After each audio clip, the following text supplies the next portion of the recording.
Hegseth goes before Congress to answer the question, does the U.S. control the Strait of Hormuz? I'm your host, Sal Mercogliano, and no, I am not a senator. I am not anything. I am just a lonely YouTuber who has a plucky little channel that talks about global shipping. But what we want to talk about is Secretary Pete Hegseth, the Secretary of War, went before Congress in what was supposed to be a talk about the budget, but he got several questions about the Strait of Hormuz. We've been covering the Strait of Hormuz for quite a while, and we thought we should take a look at some of his answers. Now, we have talked about the Strait of Hormuz consistently here on the channel, and we've used a lot of analogies to describe the Strait of Hormuz. Schrodinger's Strait, we talked about Groundhog Day, we talked about it, duck season, rabbit season type deal, and it's one of the kind of great questions of the world. Is the Strait of Hormuz open? And Secretary Hegseth had this question posed to him by several senators, and his answers were really enlightening. I thought we'd take a moment and just take a look at what he said about the Strait of Hormuz, because he is, by official documents, the highest ranking person within the Department of Defense/War. He is the one that gives orders to the combatant commanders in the field, in this case to Admiral Brad Cooper, and he is the one most responsible for the military to the President of the United States. As a matter of fact, the Chairman of Joint Chiefs, General Kane, is actually technically only an advisor. It is Hegseth, as the Secretary of Defense/War, that has that position. So let's go to the Senate hearing room yesterday and listen to a couple of questions and Secretary Hegseth's answers. If you're new to the channel, hey, take a moment, subscribe to the channel, and hit the bell so you'll be alerted about new videos as they come out. My first question is, Mr. Secretary in General, is there a way to secure the Strait of Hormuz before we fully resolve with the conflict with Iran? I don't think enough has been stated about the blockade and the power of the blockade and the dilemma that our blockade creates for them. They can't move anything out of Iranian ports, and over, I think it's 65 ships at this point have been turned around or disabled. The economic pressure that creates on them greatly outstrips the pressure on us, and we don't use the Strait of Hormuz anywhere near as much as the rest of the world does, or certainly they do. And I think it creates a lot of dynamics for future energy dominance for the United States of America, considering the increased capability that our country has, not to mention opportunities in Venezuela. So we have a range of options, as the chairman and I have discussed extensively, mostly privately, but some in public, to ensure that transit were to continue, should the president or others want us to go in that direction. But ultimately, we control the strait. Because nothing's going in that we don't allow to go in. And trust me, when we look at what Iran's thinking about that, they know they can't break it, and it's very concerning for them. Iran only responds to strength and force. And that's specifically why I asked the question, in that their evil regime, can make their people suffer and hang in there. But if we can keep the pressure on with the naval blockade and navigate the Strait of Hormuz, we can keep the stranglehold on this evil regime and force the type of solution that we need and the kind of verification we need to enforce it. And that's, again, why I asked this question, and maybe both you gentlemen could respond to that. I'm not saying that is what the outcome will be, or, ultimately it's up to President Trump. But what I'm saying, is it possible to keep that stranglehold on with the blockade, even though, the tyrants, the IRGC won't give up right away, and secure the Strait of Hormuz while we continue to put that pressure on them for a result that can work for this country and the world, and that's enforceable? And I'd like you to give me some more color on that, both you gentlemen.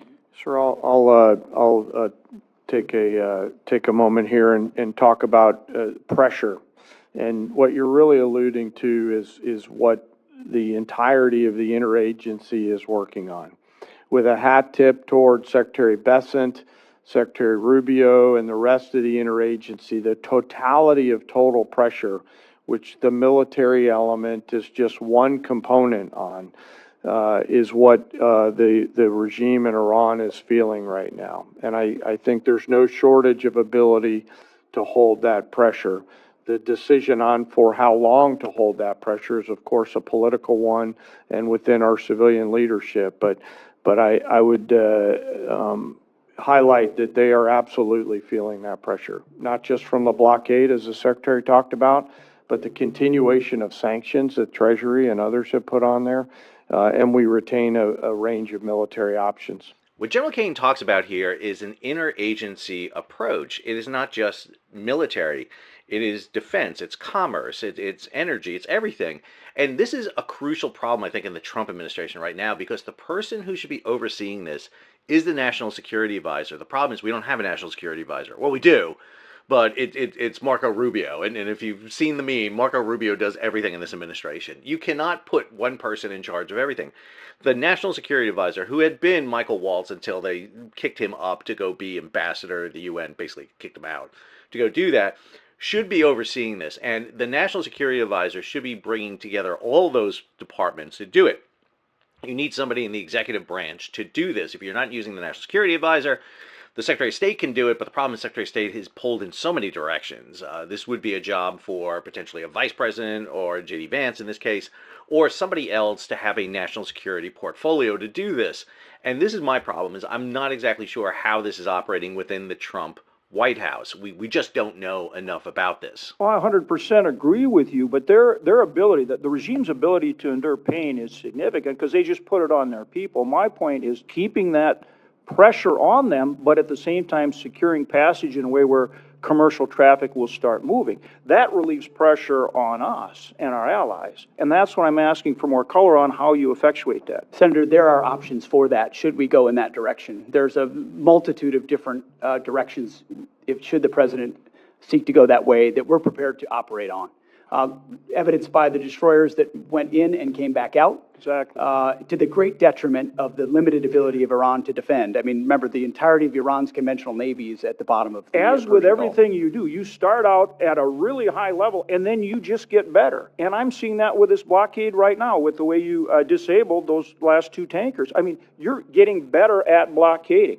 And again, that's why I'm looking for continued options to secure traffic in the Strait while we continue to put pressure on Iran. So the Secretary doesn't spell out, and you don't expect him to spell out in an unclassified hearing, what are those military options that the U.S. can do. But one of the big problems, I would argue, is any of those options involves ending the ceasefire. You're going to have to go into Iran itself with aircraft and weapon strikes to knock them out. Now, we've done that. We did that with the destroyers, the 3 destroyers that went into the Persian Gulf to bring out the 2 American ships. We used those 3 destroyers to target and destroy weapon sources along the Strait of Hormuz. But this would involve a larger campaign. And again, the Secretary does not go into a lot of details to talk about that. I also want to take a moment here. Senator Hoeven had talked about this, that the blockade is getting better. Well, yes and no.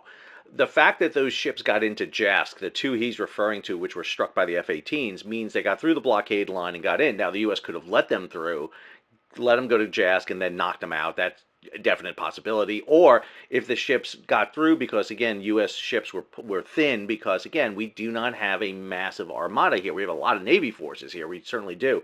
At least, I think, a baker's dozen of Arleigh Burke-class destroyers. But even them, that may not be enough. And so, you know, the U.S. blockade has its limitations. Everything has limitations. I think we need to acknowledge that. The next question came from Senator Coons from Delaware, and I really liked his level of approach. I thought he was really interesting because one of the things I think Coons tried to do was be as level-headed as you can. We don't typically get that all the time, I know, in the U.S. Congress. But Coons here tried to do that, and he asked the question, didn't get a chance to answer it, but then it's picked up again later on. Mr. Secretary, I'm just going to follow up on the questions I asked in my first round and the questions that had been asked by members of both parties. In my assessment, there was no imminent threat to the United States that justified the president using his Article 2 powers, and there was insufficient preparation to make sure that we had the right troops, the right capability deployed.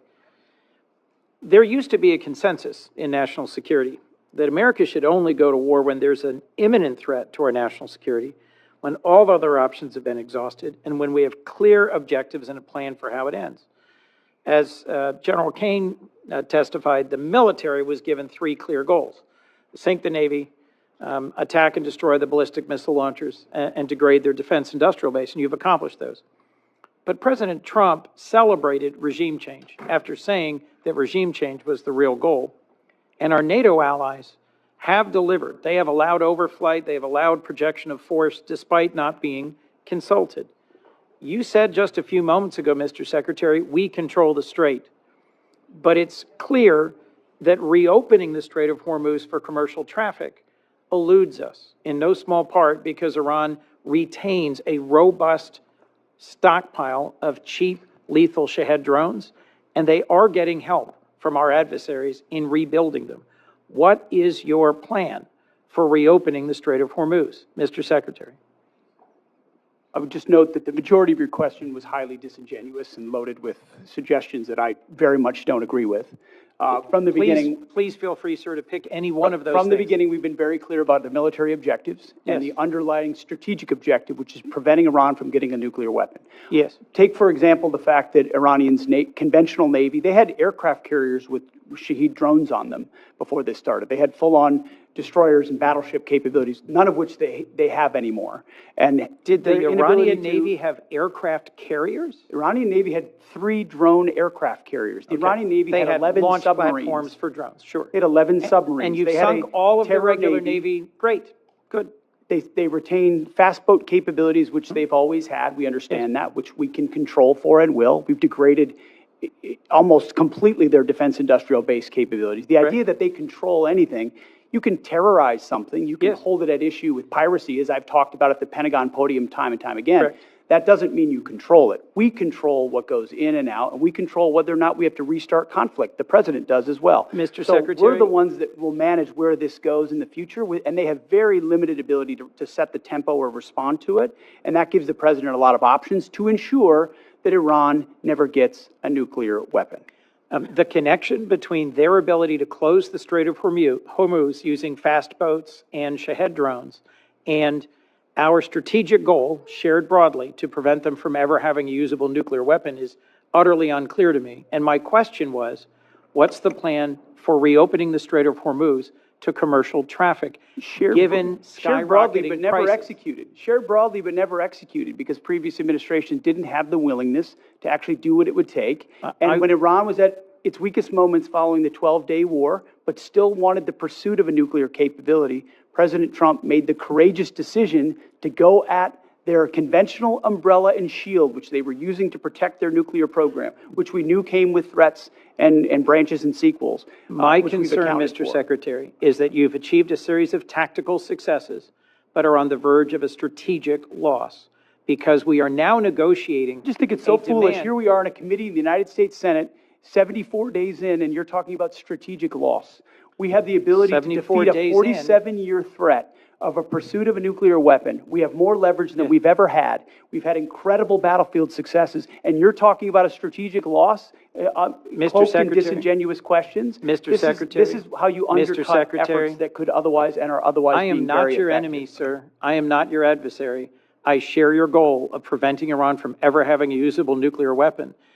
To finish my sentence, control of the Strait of Hormuz, the ability to degrade our partners and allies' gas and oil production capabilities through cheap drones, the ability to harass and harry commercial shipping remains in Iran's hands.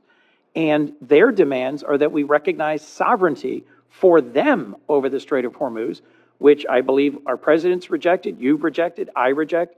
But my question remains, how do we reopen the Strait of Hormuz to commercial shipping? If we control it, how do we reopen it? And your average American is seeing this at the gas pump every single day as the cost of gas continues to rise. Senator Coons, I know that your question has not yet been responded to. And it deserves an answer. It does But I also deserve an understand I'm answer. delaying my colleagues. But that's the question that deserves an answer, Mr. Secretary. So I thought that exchange was one of the most interesting throughout this hearing. I think Coons and Hegseth were both, number one, very respectfully talking to each other. I thought Coons was when he says, I'm not your enemy, he's literally trying to get an answer. I thought Hegseth could be a bit defensive at times, especially when Coons was talking about a strategic failure. But again, I think he's making a valid point. The U.S. objective coming into the conflict, which was mentioned, was to degrade the Iranian military, which has succeeded, destroy their ballistic missile capacity, which we think they've succeeded, and to destroy their war-making capability, their industrial base, which we think they succeeded. That, to Hegseth, is the strategic victory. That, along with their inability to develop nuclear weapons and the decapitation, all of that is the strategic victory. That's why Hegseth gets very defensive about that. But Coons makes the other point that, listen, the enemy has a say in combat. And while you have tactically and operationally won against the Iranians in the Strait of Hormuz, you've been able to beat them back, you've moved destroyers in, you've countered their mine capability. If at the end of this, the Iranians retain control of the Strait of Hormuz, that is a strategic victory for them. That puts them in a position to control global trade. That puts them in a position to exert dominance over issues. And I think that's where they were kind of talking past each other. Now, Coons runs out of time, but Senator Murphy picks this up later in the hearing. Let me give you a chance, Mr. Secretary, to answer Senator Coons's question, which is a really simple one. How are we going to get the strait open? Because nothing matters more to our constituents than doing something about these spiraling gas prices, which are bankrupting families and farmers all across the country. And maybe let me ask it this way. This is the first time you've come before this committee, but in other briefings, people that work for you have told us in plain terms that there is no military mechanism to reopen the strait, that ultimately it will be a political decision made by Iran.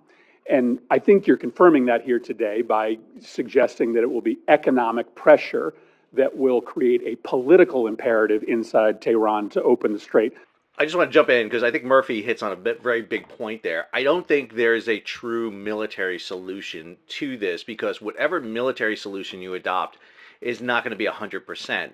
We saw that with the reduction in shipping through the straits back during the tanker war, where we had very high insurance rates, 5 to 10%.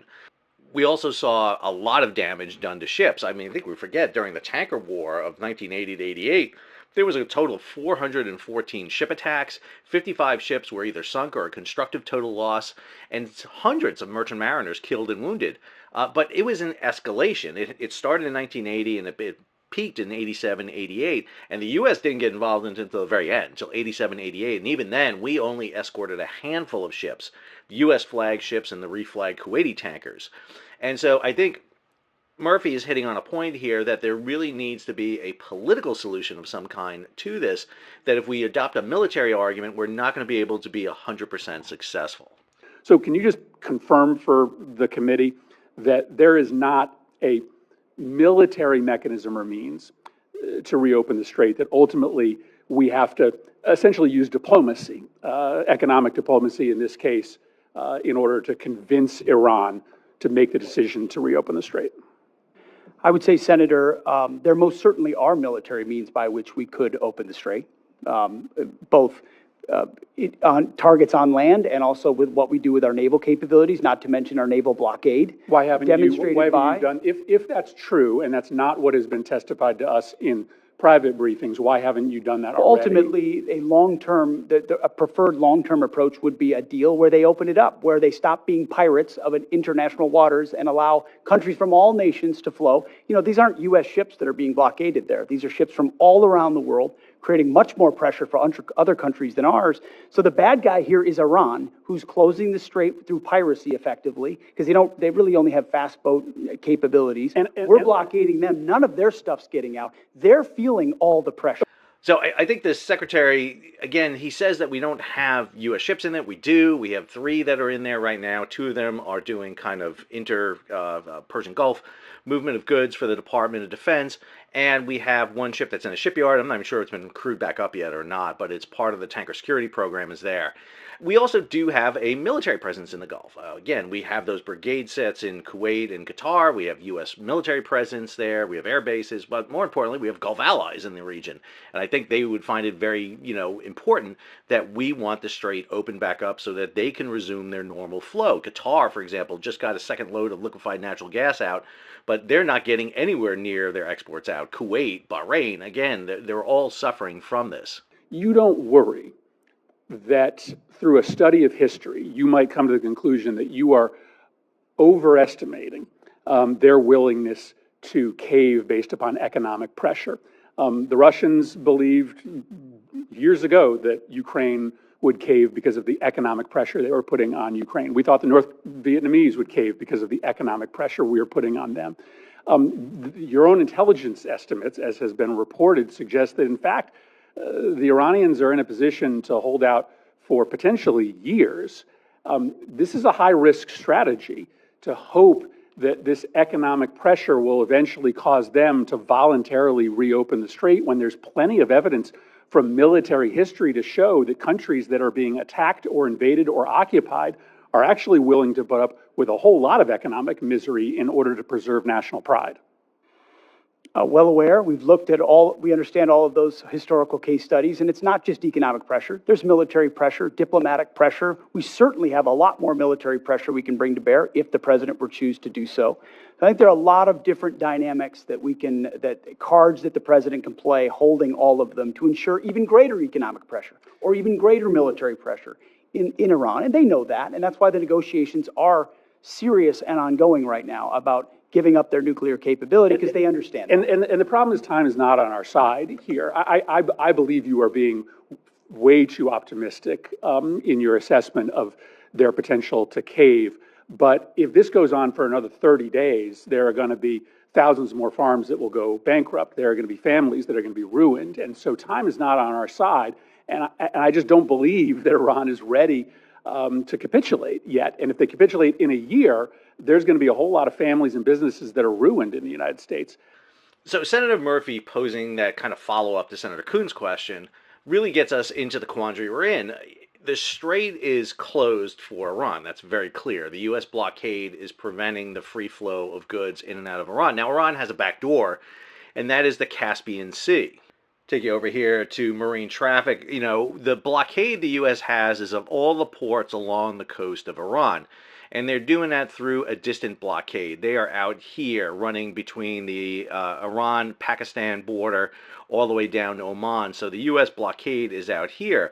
However, there is that back door, which is up here, which is the Caspian Sea, which can bring goods from Russia, from Central Asia, across the inland transportation system, the big railways that have been created there, and flow into Iran. Now, early in the conflict, Israel had hit some of these ports along the Caspian Sea port. Now, these are not huge ports. The ships are not big.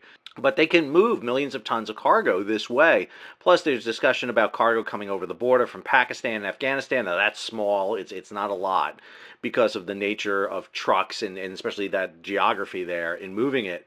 But Iran isn't completely cut off. Plus, there's air travel. There's a lot of ways, mechanisms that Iran has to bring cargo in.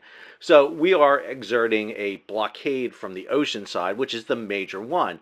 Karg Islands had this oil spill. We believe it could be an issue with either an individual ship or maybe with the facility. They haven't been loading any cargo the past couple of days. That kind of tells me it's a mechanical issue at the port or something.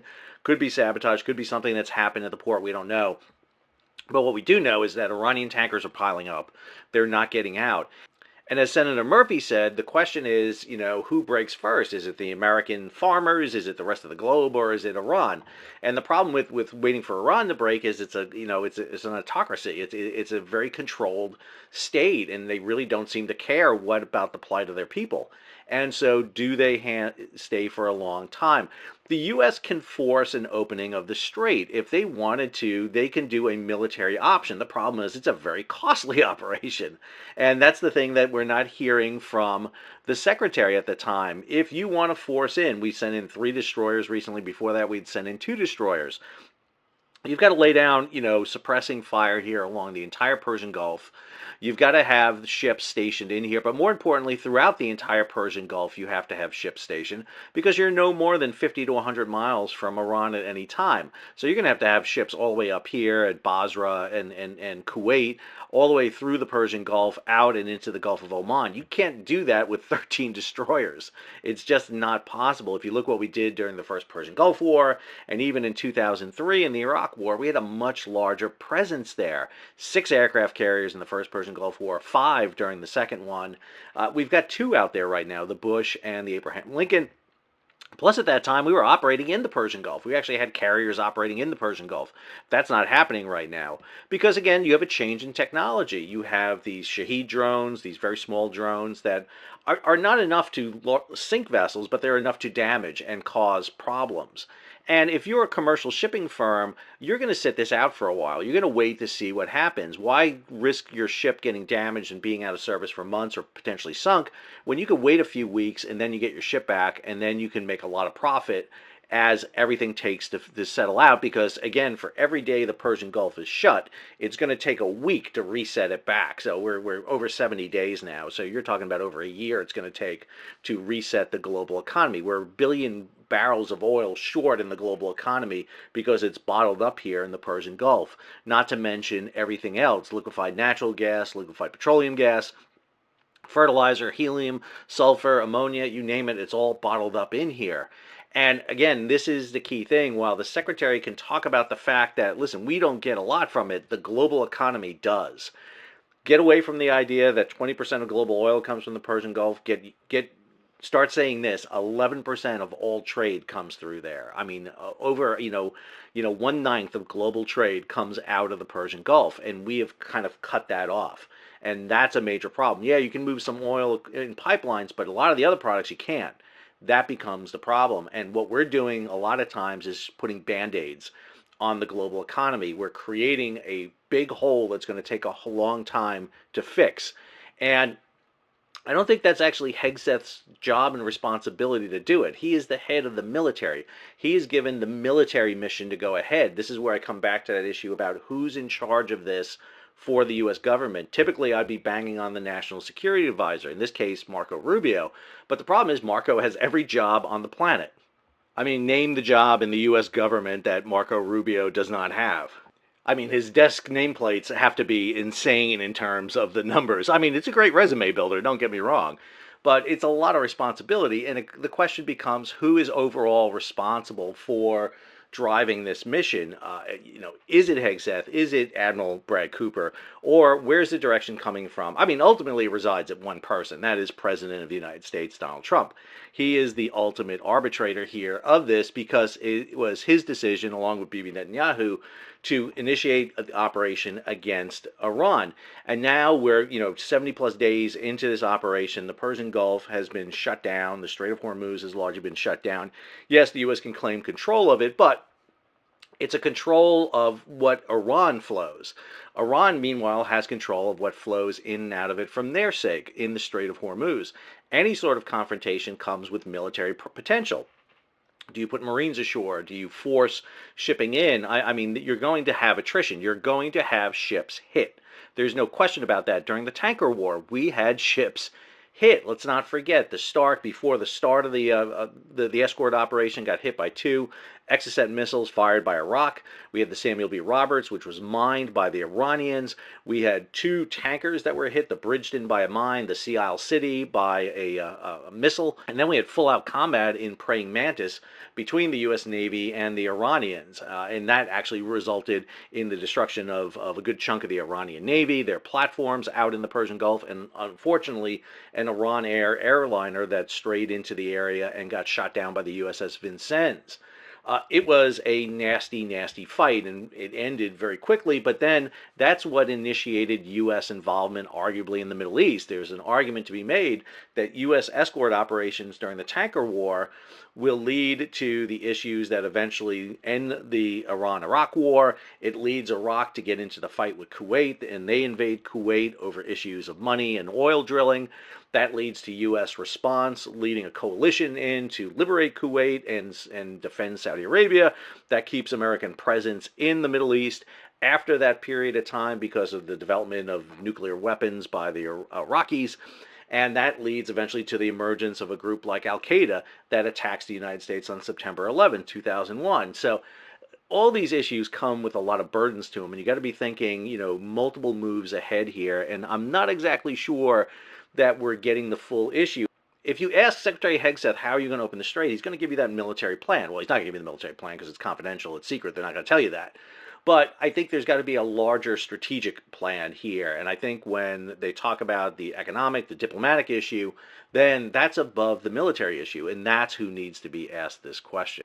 I hope you found this video informative and gave you a little bit of background in what is happening regarding the U.S. operations in and around the Strait of Hormuz. It can be confusing, and I didn't want to make you sit through an entire congressional hearing, so we kind of weeded it out here for you. If you can, support the page. How do you do that? Well, you can subscribe to the channel and hit the bell so be alerted about new videos when they come out. You can hit that thumbs up. You can share it across social media, or if you can, support the page. How do you do that? You hit the super thanks button down below where you can contribute directly to the page, or head on over to Patreon, become a monthly, yearly subscriber. You get these videos without commercials. You get them a little bit early. I'll post material there directly for my Patreons.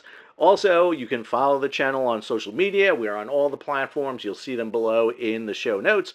We're on Blue Sky. We're on Twitter. We're on Facebook. I'm on LinkedIn. And we post these videos over